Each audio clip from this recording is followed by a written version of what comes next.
plaku I urtë dhe sekreti I jetës. Përshëndetje miq. Sot do t'ju tregoj një histori të jashtëzakonshme, një mësim të thellë nga një plak I urtë I fshatit.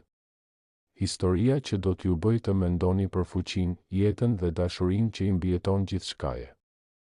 Qëndroni me mua deri në fund, sepse kjo është një histori që ndryshon zemrën. Një ditë, një djalë I ri, I etur për të kuptuar sekretet e jetës, ju afrua plakut më të urtë të fshatit. Ai kishte dëgjuar për mençurinë e tij, për historitë që mund të mësonin më shumë se çdo libër, dhe sot kishte vendosur të kërkonte një përgjigje që I ngjante enigmes më të madhe. Cila është gjëja më e fortë në botë? Plaku e pa djalin me sytë e tij të thellë dhe buzëqeshin ngadalë. Pas një heshtjeje të gjatë, ku fjalët dukeshin sikur peshonin më shumë se ajri që e rrethonte fshatin, ai filloi të fliste. "Dëgjo, djali im. Gjërat më të forta në botë janë 9, tha ai, por secila ka fuqinë dhe kufizimet e veta." Ai eci ngadalë drejt dritares së vogël, ku dielli depërtonte mes drurve dhe ndriçonte dhomën me një dritë të butë. "Hekuri," vazhdoi ai, "është më I forti mes gurëve dhe metaleve. Por shiko, edhe hekuri, aq I fortë sa është, mund të shkrifet nga zjarri I zjarrt që djeg gjithçka." Djali e dëgjoi me vëmendje, duke menduar për fuqinë që ai vetë mund të kishte ndonjëherë. Zjarri, po, zjarri është I pakapërcyeshëm, ai djeg gjithçka në rrugën e tij.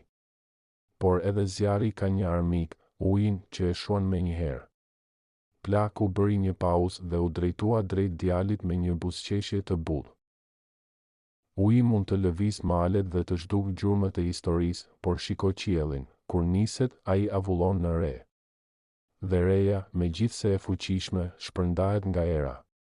E era është e lirë dhe e pathyeshme, por mali I ngritur nuk e lejon të shkojë më tej. Djali mendonte, çfarë ndalon gjithçka në fund? Mali, I fuqishëm dhe I qëndrueshëm, nuk mund të rrëzohet lehtë. Por njeriu ka mendjen, duart, guximin.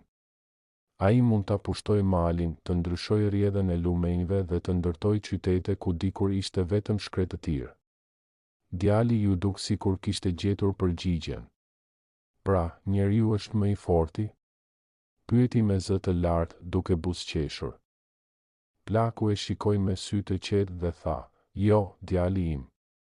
Edhe njeriu, I fuqishëm sa është, nuk mund të shmangë fundin e tij.